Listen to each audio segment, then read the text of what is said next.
Well,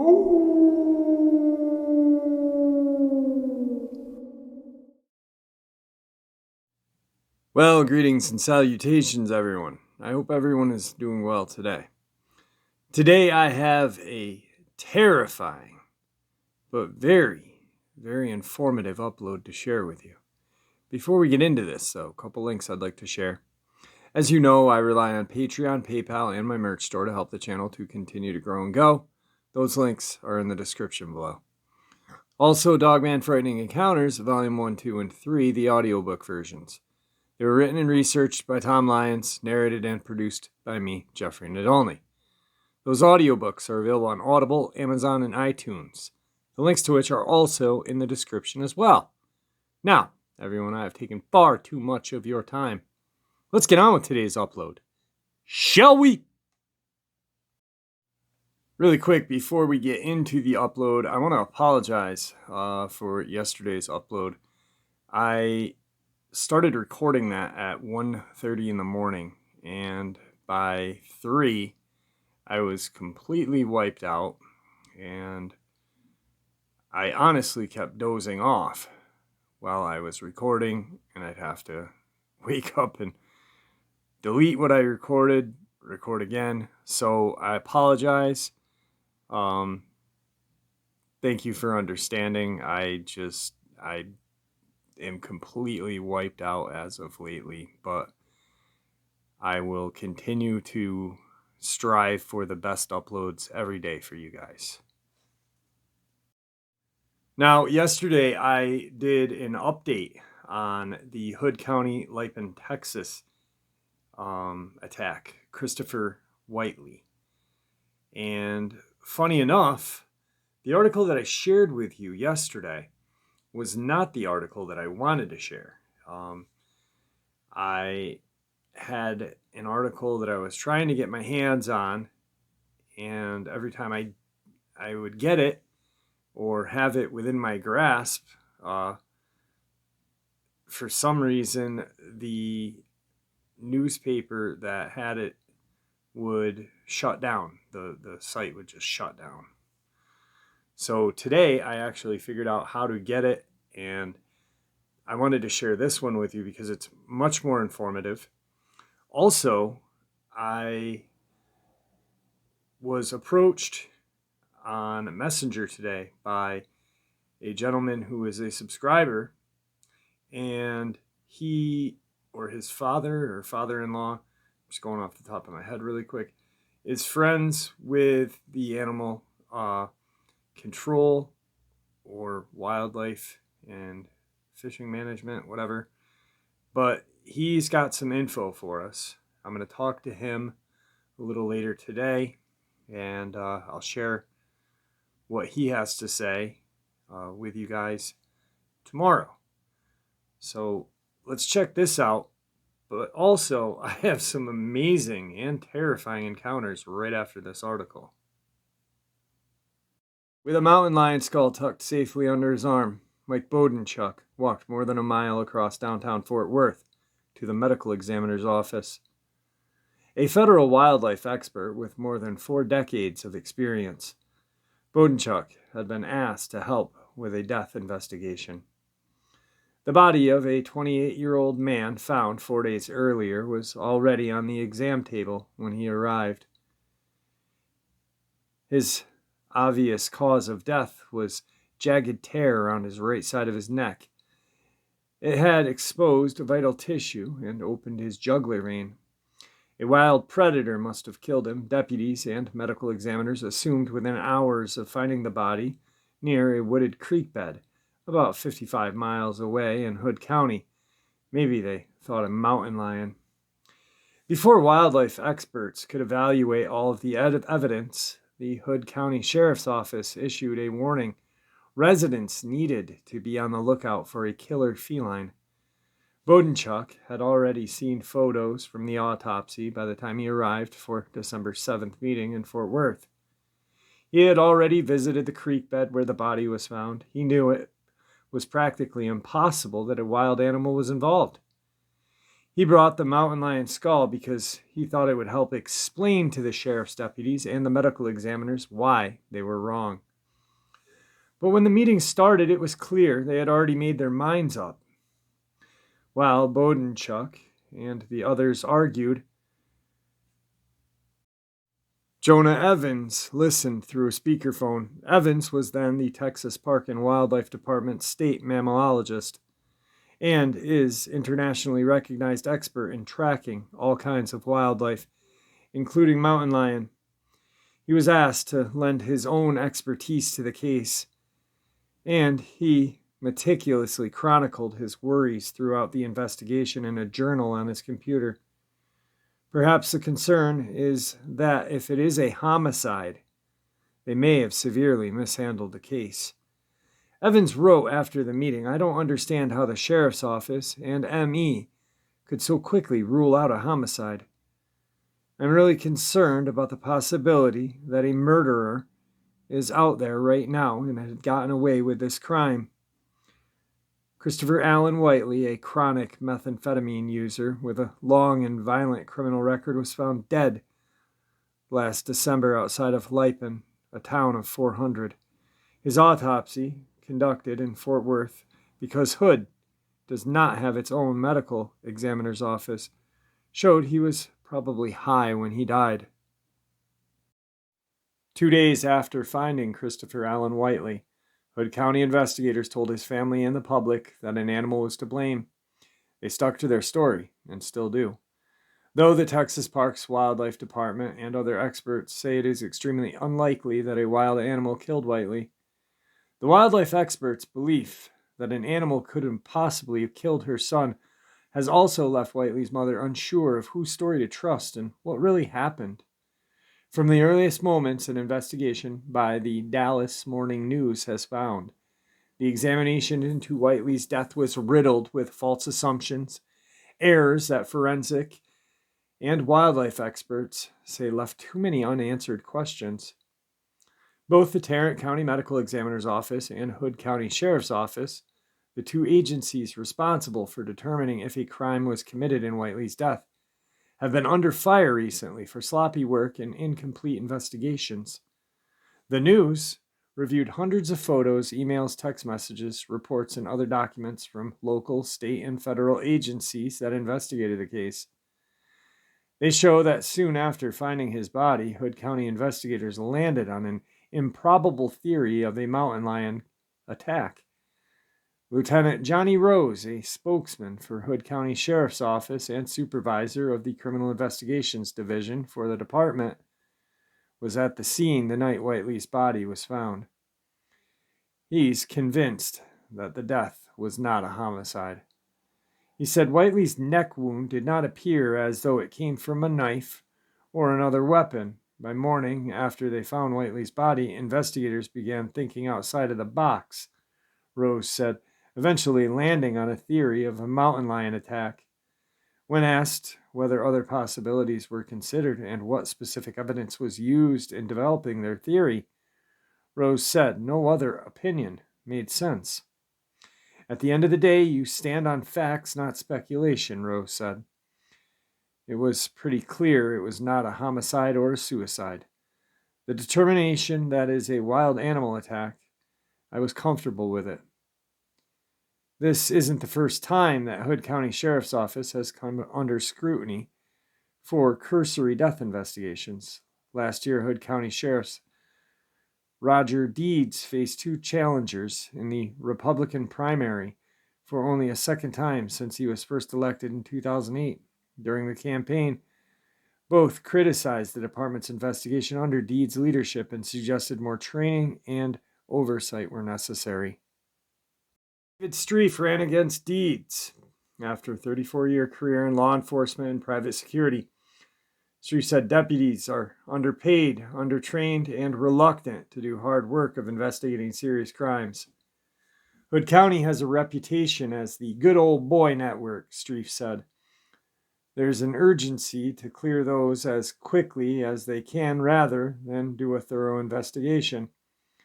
Deeds ultimately won the Republican primary with 66% of the vote, beating Streif and the other challenger, a former Dallas police officer. In an interview with the news this week, Deeds said his investigators did the right things when looking into Whiteley's death. He said the blood pattern at the scene, the unusual shape and size of the neck wound, the location of the body made it unlikely a human was responsible for his death. Biologists, however, point to the same evidence to say an animal couldn't have killed him. I can't believe this drug has been out this long, Deeds said. People want to crucify us for working as hard as we did and did our best. We did everything we could. We got the help that we needed. He said they relied on expertise of other agencies like the Texas Rangers, although none of the reports from his office or any other investigating agencies mentions the Rangers' involvement.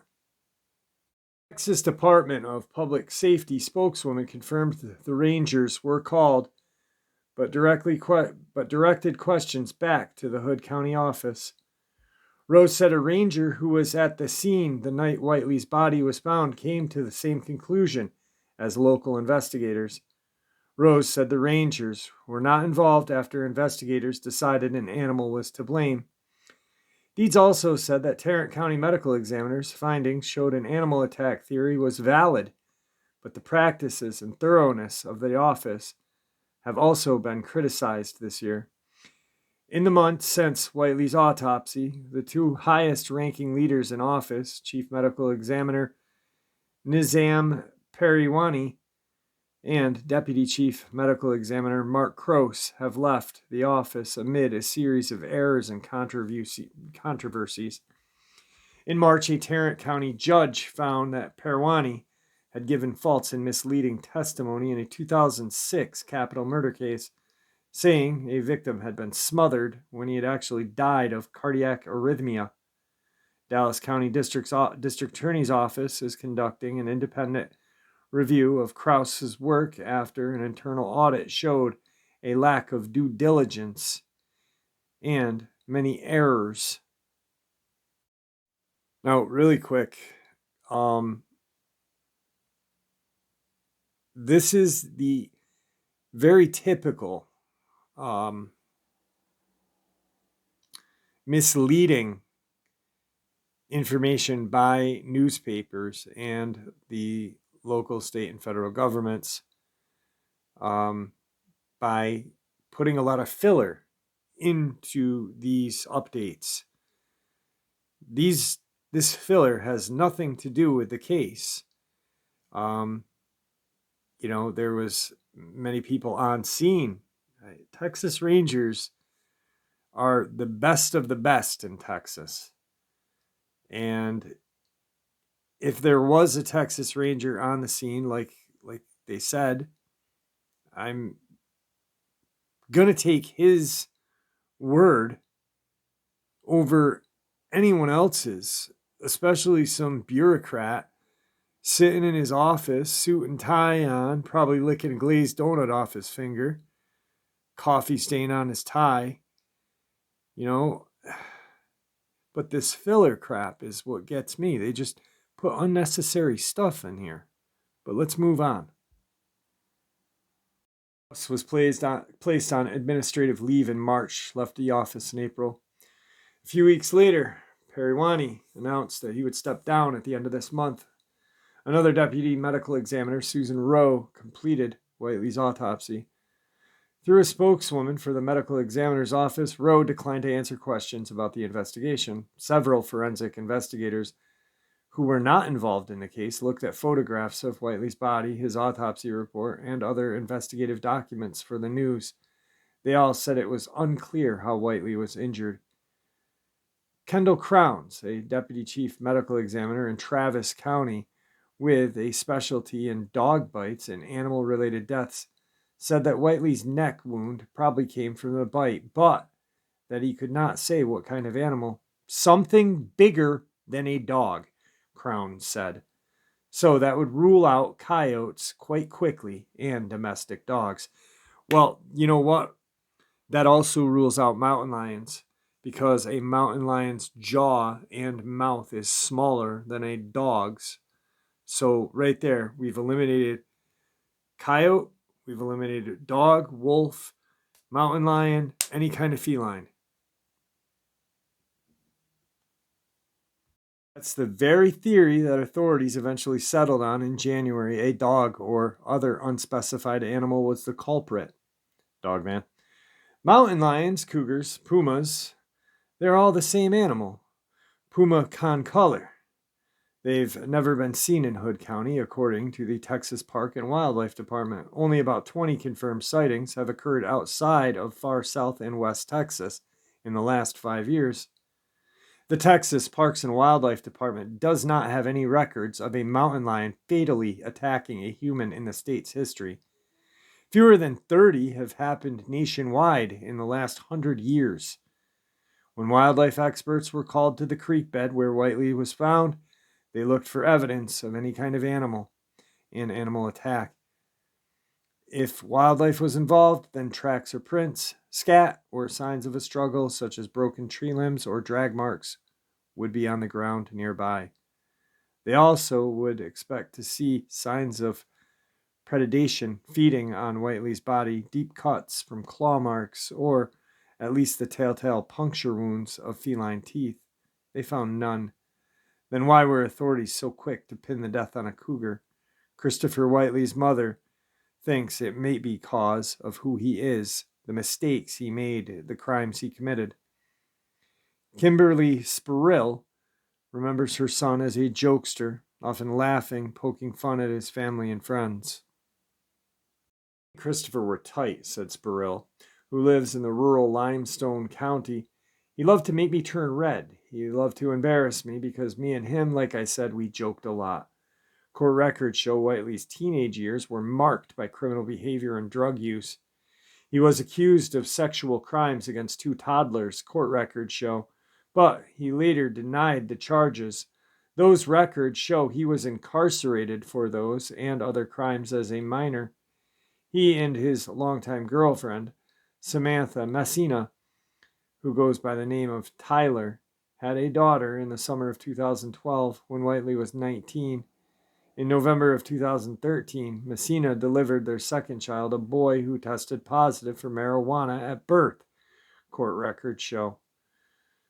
Starting in 2013, CPS was called to their home multiple times after allegations about couples' drug use and abuse in the relationship.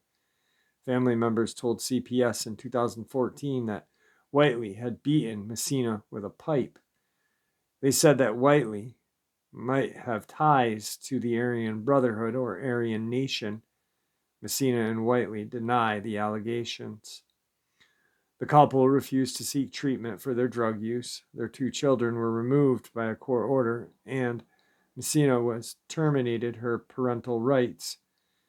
In June of 2015, Whiteley was arrested for attacking Messina with a shank fashioned from a tree trimmer. She told police about other times when he tied her up and left her without food or water. She said she had been poked with knives and whipped with electrical cords. Whiteley pled guilty to second-degree felony aggravated assault with a deadly weapon involving family violence and was sentenced to prison for 5 years. Spurrill said that Whiteley got clean in prison. He was released June 2020 and told his mother that he had landed a job in the oil fields of West Texas. He did get in some trouble, yes, he did, but he got himself straight, Spurrill said. That boy was happy. He was proud of himself for making that kind of money. Within a few months of getting out of prison, Whiteley was back with Messina. They lived in a house on several acres of land about 1.5 miles outside of Lipen. Later, Messina told Spurrill that she and Whiteley started using meth again soon after he arrived. News contacted Messina multiple times over several months, but she has declined to answer questions about the night Whiteley disappeared. When he left, a whole part of me left too, Messina texted a reporter in April. Is anyone really okay after they lose the love of their life, the father of my children, and my high school sweetheart?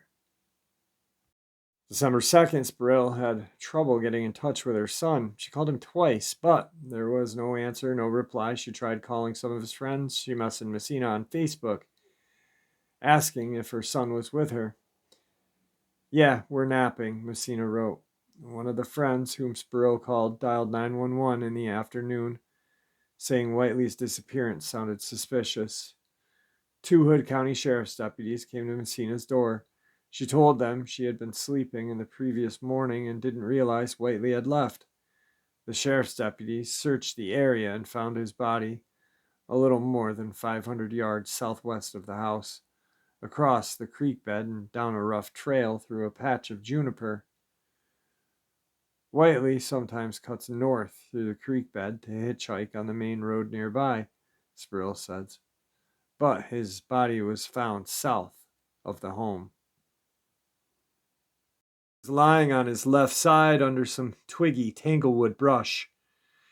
He was shirtless with scratches on his face, chest, back, arms. His jeans, bloody from the knees up, were torn. Catherine Gwynn, a Hood County Justice of Peace, was on call. It would be her job to determine the cause and manner of death. She immediately knew Whiteley's unusual wound would need to be seen by a doctor and ordered that the body be sent to Fort Worth. Gwynn said she did not hear anyone mention an animal attack the night in the woods, but by the next morning the sheriff's deputies had began to focus on that theory. I could see large gash-like area, which could be from an animal chewing on his neck, Hood County investigator Toby Fries wrote in the incident report. He also saw the zipper on Whiteley's jeans had been undone, and the shorts he wore underneath had been pulled out, as if a wild animal was pulling at them and dragging him. Bodenchuk and Evans say this is not how mountain lions attack or kill. Bodenchuk and Evans say this is not how mountain lions kill or attack. They sneak up from behind, make one bite on the neck, break the trachea, killing the prey. The cougar would then remove and discard the stomach and digestive tract before dragging the body to a secluded spot to feed on other vital organs. None of that appeared to have happened. Rose and Deeds later said that there had been multiple mountain lion sightings in the area near Lipen, according to Texas Parks and Wildlife. That's not the case. Citizen reported sightings, like the ones the sheriff's department relied on, are often inaccurate, the agency says. During the autopsy at Tarrant County office the next day, Whiteley's vital organs appeared normal. His trachea did not appear to be broken, but his larynx was removed for further testing. Toxicology report later showed he had methamphetamines, amphetamines, and THC in his system when he died. Susan Rowe, the deputy medical examiner, wrote in preliminary findings that the neck wound was the cause of death and that it was consistent with that of a large cat, a mountain lion. After the autopsy, Rose said Whiteley's body was washed with a bleach solution as COVID-19 precaution. Washing bodies in water or soap solution is common practice for forensic investigators and medical examiners. Washing them with bleach, even during the pandemic, is not, according to medical examiners the news contacted in Dallas and Collin County. If there had been any DNA evidence to prove anyone or any animal was near Whiteley's body, the bleach would have washed it away forever. That afternoon, after Hood County investigators had decided that a killer mountain lion was on the loose, Rose realized they needed help to trap that animal. So nearly 24 hours after Whiteley's body was found, Rose called the Texas Parks and Wildlife Department. Morning, 2 state biologists, a game warden, Bodenchuk, and George Zomrin, Hood County's lead investigator in the case, carefully inspected the area where Whiteley was found, taking photographs, videos, and notes. The news tried to interview Zomrin about the case, but Rose said Hood County policy prevents him from commenting publicly. Documents the news obtained and others who were at the scene that morning described how the team looked for evidence on the animal attack. They followed the creek bed south of the main road toward the home where Whiteley had been staying. The light sand and few pools of water showed plenty of animal tracks: coyote, hog, domestic cats, dogs, but none from cougar.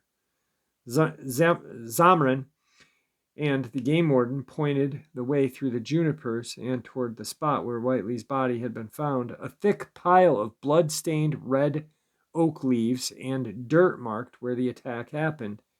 A tanglewood bush where his body was found was a few yards away. Sam Kesnick, one of the Texas Parks and Wildlife biologists, recorded the scene with video. This looks like the kill site here, or where a lot of blood is, Kesnick said as he panned over the brush with his iPhone camera.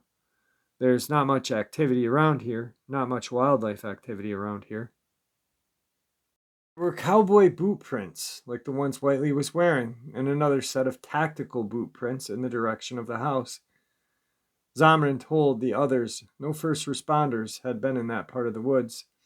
Near where the body was found, there was drag marks that Zamrin said was from officials removing the body in the brush.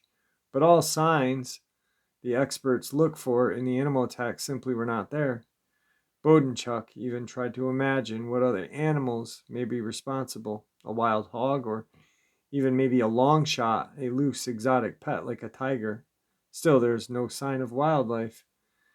As they got close to their trucks back down to the creek bed, a cell phone notification came through. The sheriff's office had just announced on Facebook that Whiteley died from a wild animal attack, possibly a mountain lion. The story went viral and was reported by newspapers and news sites around the world, including the news. Gwynn, the justice of peace, field calls from game wardens telling her how improbable a mountain lion attack was. She said she was surprised by how quickly the sheriff's office published an unconfirmed theory. You had absolutely no proof of that, she remembers telling the sheriff's office that time. I didn't like the fact that there was even throwing it out there, because that's not their job. It's to investigate, find what the exact cause of death is. When you plant that in someone's mind, it's hard to erase from their mind. Said the public statement was important, just in case a wild predator was on the loose. That Monday, 4 days after Whiteley's body was found, Bodenchuk walked into the medical examiner's office, mountain lion skull tucked under his arm. Once inside, he showed the small yet powerful jaws that clamped down on the neck of the prey. The area of Whiteley's neck that was torn open would not fit in a cougar's mouth, he said. Besides, he said, what about the claw marks? Whiteley was covered with superficial scratches, but not deep lacerations a cougar would leave. The group agreed that Bodenchuk and Evans could not claim to be experts in human pathology, but that the tear in Whiteley's neck probably was not from a mountain lion. In a kind of compromise, they said that a domestic dog may be to blame. Evans still felt uncomfortable. As part of his job to confirm cougar attacks on livestock or other animals, he has to know what dog bites look like to rule them out. Whiteley's wounds looked unlike any dog he had ever seen before.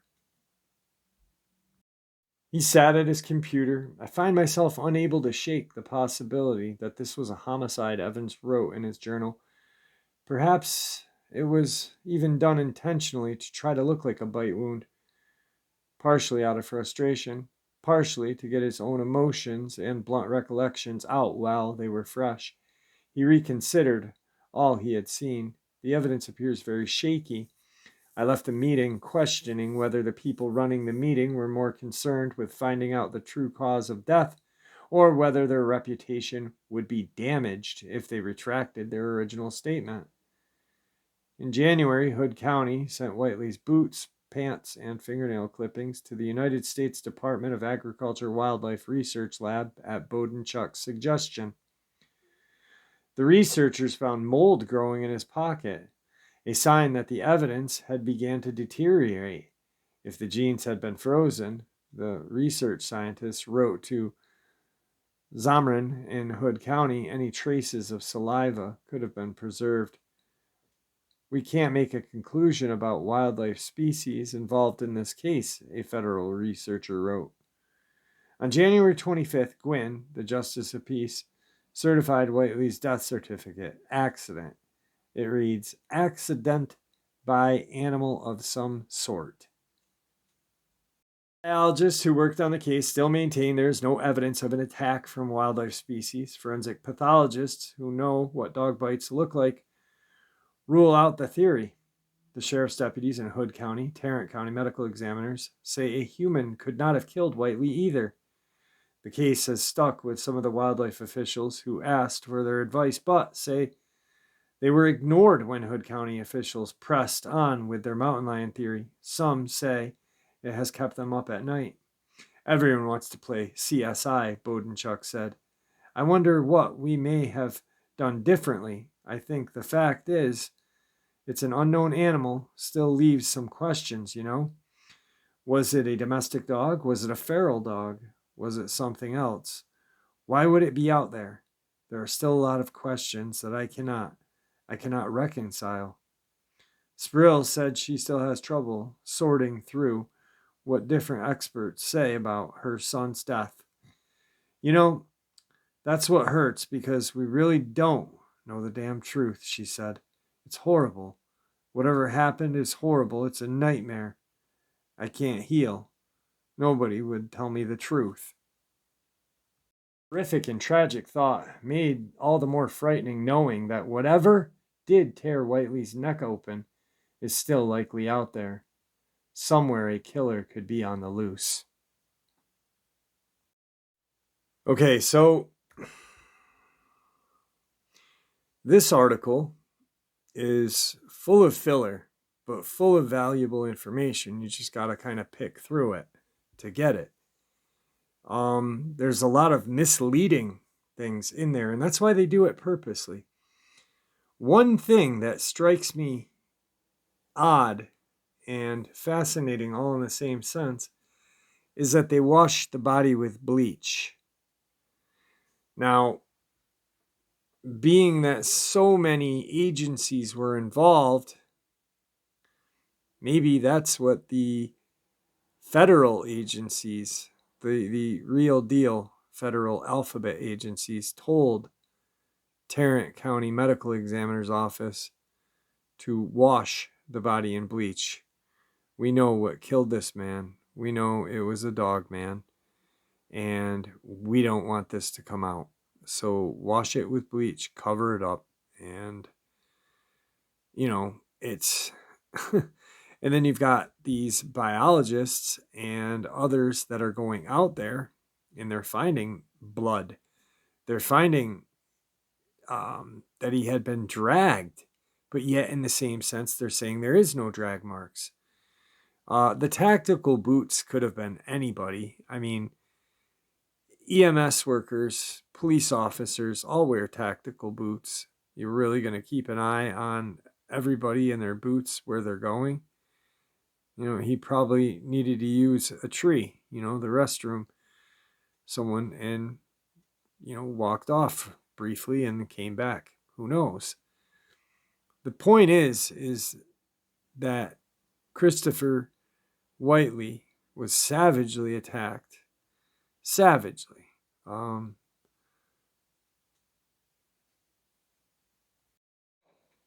I kind of find it funny that, they're saying mountain lion, yet this guy, Bodenchuk, is bringing a mountain lion skull and showing, hey, it's not a mountain lion. The bite wounds are way too big to be a mountain lion, a domestic dog, or whatever.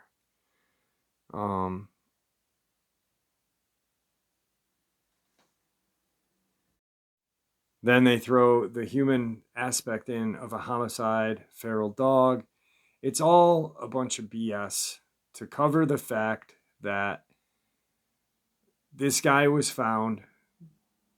The Hood County's Sheriff's Department, Texas Rangers, other people were on the scene. someone new could tell that, hey, this is something big. We need to, quiet the situation. Let's move his body over here. Let's do this. Let's do that. Clean up the mess. We know that a dogman was responsible. Take the body, wash it in bleach. Let's get any type of evidence off of this that it was a dogman, and let's lie and say it was a mountain lion. Then you've got one. I don't think, here's the real kicker. I don't think the agencies are battling at all. I don't think they are at odds with each other. I think it's a show. I really do. I think that the alphabet agency that runs the show said, you're going to say this, you're going to say that, and we're just going to shut up about it. We're going to move on. And, so there's a lot of speculation going on in this case. And I hope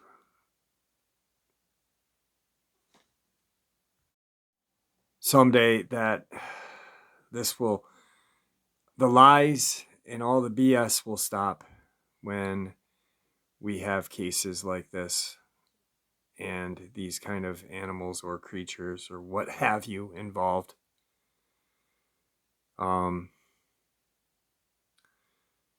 James McNeilis, I believe that's how you say his last name, the little boy out of Creek County, Oklahoma.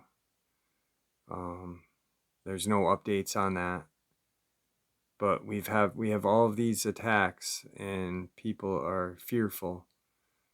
So let's lie and say they're this, they're that. But these poor people that are savagely attacked, Brenda Hamiltons of the world, Dr. Shaw, Whiteley,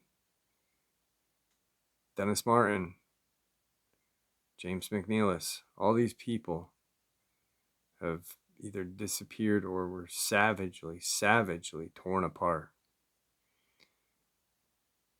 There's too much evidence to deny. So let's move on to a couple of encounters. Today's first encounter. This encounter happened, myself 32, was hiking with my husband, who is also 32, and our son, who's 8. We went hiking to the spot in South Cali where we've been going for the last 13 years. The hiking trails basically located along the cliff. Some trails lead to a secluded beach, others lead to a cave.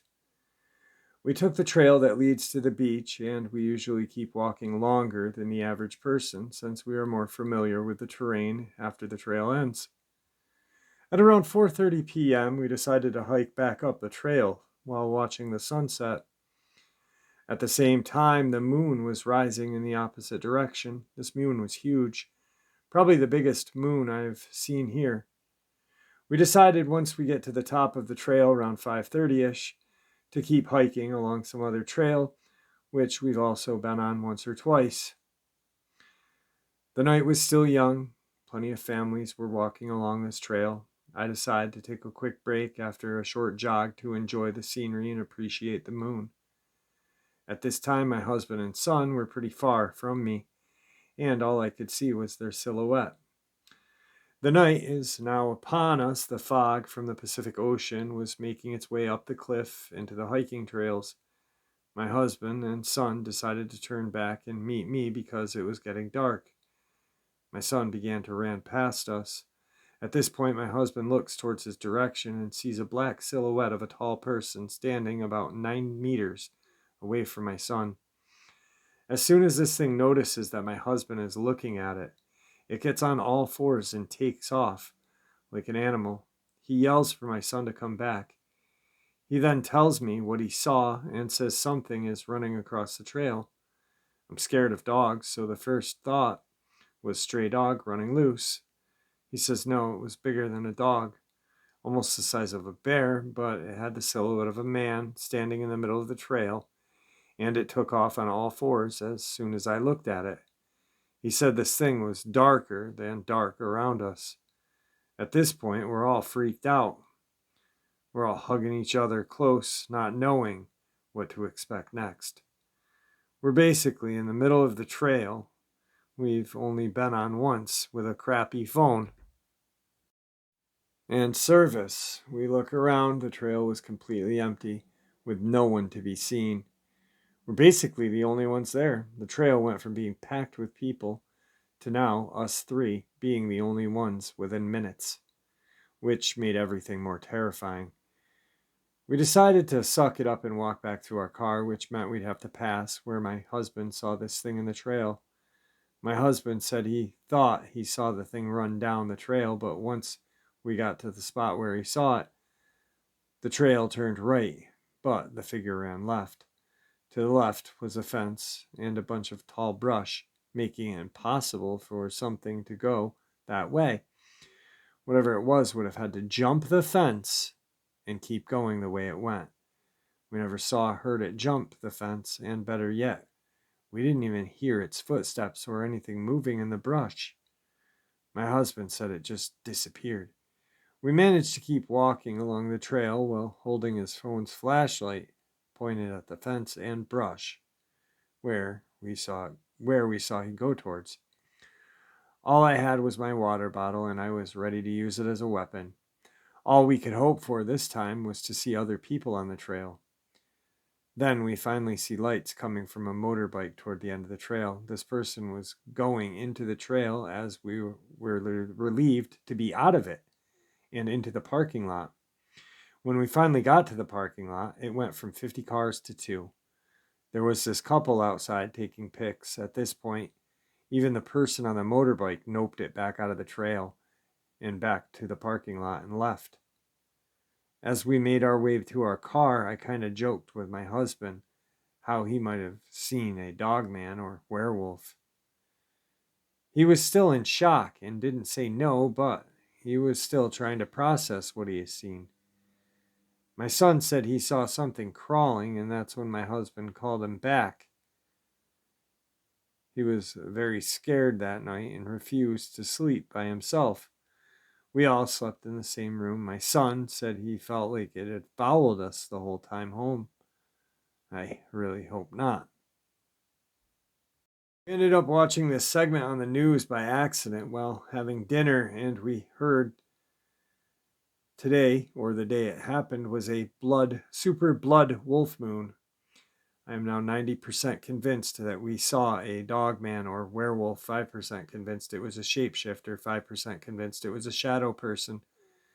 This location is notorious for many deaths, as it has a cliff where many have died from falling over. When we first went there for the first time, there was a sign around some places. He saw this thing about a person who had lost his life due to falling off the cliff. Others have drowned around this location as well.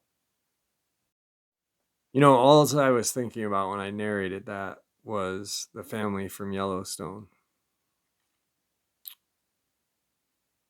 And just, I don't know why.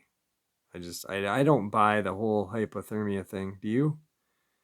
I mean, they already said it was not hypothermia back when this whole investigation started.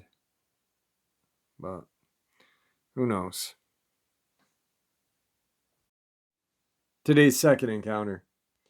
I was driving home one night with my mom and our next door neighbor, who we pretty much consider family. Let me set the scene to help you visualize the strange occurrence. I live in a small country town in Alabama. Nothing much goes on in the middle of nowhere. We're driving on a 2-lane country road towards our home. The road has houses spaced up and down the road. I always slow down when I get to this one particular house because I know they have dogs outside. The house sits a little off the road and has a big front yard. I was almost to that house, and all of a sudden there's this bright blue flash that appeared out of nowhere, which we all saw and caught our attention.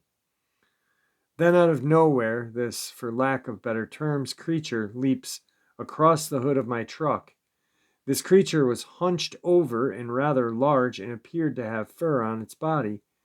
No, it was not a deer. It was far too big, and no, It was not a dog, once again, far too big. Like I stated before, the yard in the front of this house is big, and you can see everything in the yard, and after the creature leaped across the hood of my truck, it just disappeared. We all looked in the yard to see if we could determine what this creature was, but it was nowhere to be found. It had nowhere to go. We had all seen something big hunched over in the yard, but no, nothing was there. We were all creeped out because we all saw the same thing. We all kept asking each other, what was that? Where'd it go? We get home and the neighbor's grandmother's outside and we tell her what happened. She said someone at her work had a similar experience, seeing something large and hunched over. Scared him enough to go get protection, and then it disappeared as well. Has anyone ever had a situation like this? I'm curious of what it was. I was talking to my mom, and she thought it looked like the devil, like the pictures you see of him hunched over. I thought it looked like a werewolf, all hunched over like. Today's third encounter. So about 2 years ago, I had my first encounter with something I cannot explain, and the reason why I'm sharing this is I saw some strange footprints yesterday where I encountered this 2 years ago. I live in Finland near the coast. 2 years ago, I was out hunting. It was getting late and dark, so I decided to head back home. I had to walk about 2 to 3 kilometers through the forest to get to my car. It had gotten pitch black outside at this point, so I had my LED headlamp on for a light as I walked. As I walked, I kept hearing unusually loud sounds. I knew something big was moving. I was 100% sure it was a moose, as I've encountered lots of them in the forest, and they do make lots of noise and vibration when they walk. I couldn't see anything, though, and it was getting closer to me. All of a sudden, this super awful smell hits me. It was the smell of crap and something rotten. My hair stands up, and I raise my shotgun as my whole body instinctively tells me to run. I just stand there and listen. As the sound gets closer, I see what looks like a humanoid figure standing on 2 legs. Tall. It had to be easily 2 meters. But slender, muscular at some same time, kind of crouched down in posture. It looked almost like a werewolf from the movies, but at the same time not. It was quite far away, so my light barely went that far. But I could see it. Its eyes shined red from my LED headlamp as well. It looked at me for a couple of seconds, made no sounds. It was breathing very strangely. I think it could smell the 2 ducks I had in my backpack. It slowly walked away. Anyway, I told some friends and fellow hunters. A couple of them had heard and seen strange things as well, but nothing like this. Today's fourth encounter. May 5th, roughly 9:30, I went outside to have a cigarette. I was sitting on my front step with my cat when all of a sudden I saw something run out from behind the house across the street. It looked like a gigantic black dog. It ran from behind the house all the way across the empty lot and faded into the darkness. This thing was huge, from where I sat, half the size of the shed across the street. Its body was built similar to a Rottweiler, but it was much taller and its legs were longer. Far too thick to be a Great Dane, and pitch black, so that rules out a lot of other big dogs. Also, no one in my area has fancy dogs, especially fluffy ones. It's hot around here. People usually stick to labs or golden retrievers. If I had to guess, this thing was probably as tall as me, 5 feet on all fours. There was no way it was anything like a normal wolf or deer. I don't have any good woods around my neighborhood, and the thing was pitch black. Even in the little bit of light around the neighbor's house, and all of my lights, it was still black. I also never saw its face or head, if it had one. I thought it was possibly a Dogman, but I don't know. My next thought was hellhound. My only pre-existing knowledge of hellhounds comes from the show Supernatural. Today's final encounter. So when I was a junior in high school, my boyfriend at the time came over to hang out with me at my mom's house. It was getting pretty late, so we decided he should hit the road and get back to his house, considering we had school the next day. It was fall time, not super hot, not super cold. Anyway, he leaves around 10:30 p.m., well past being dark outside. Around 5 minutes after he left my house, which would have given him time to start his car, back out of the driveway, and pass the first stop sign onto the main road, he calls me. In kind of a confused voice, he says, I saw something. Obviously, kind of really freaked out because I'm nervous Nelly. I ask, what do you mean? And I stood up slowly and began to walk to my front door to make sure it was locked, passing my back door on the way, and checked that as well. He told me he was driving down the street and saw a large dog-like creature. It was massive, larger than a Great Dane, long legs, and it was shaped like a hyena.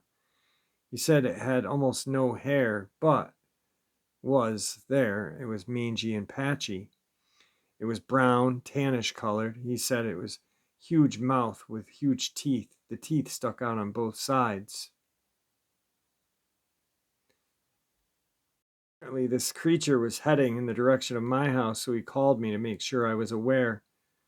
I did not bother looking outside or anything. It could have very well been a sick dog or something like that, but my ex never exaggerated. It was like a hyena werewolf-like thing. Alright guys, I hope you enjoyed today's upload as much as I enjoyed sharing it with you. I want to thank everybody for all of your support and just being here, being at this channel. You guys make this channel what it is, so thank you so much. I also want to encourage everyone to be kind to each other. We are probably it. Our government is definitely not going to be kind to us. We all need to look out for each other. And with that, may the Great Spirit guide you along your path. Farewell, and see ya!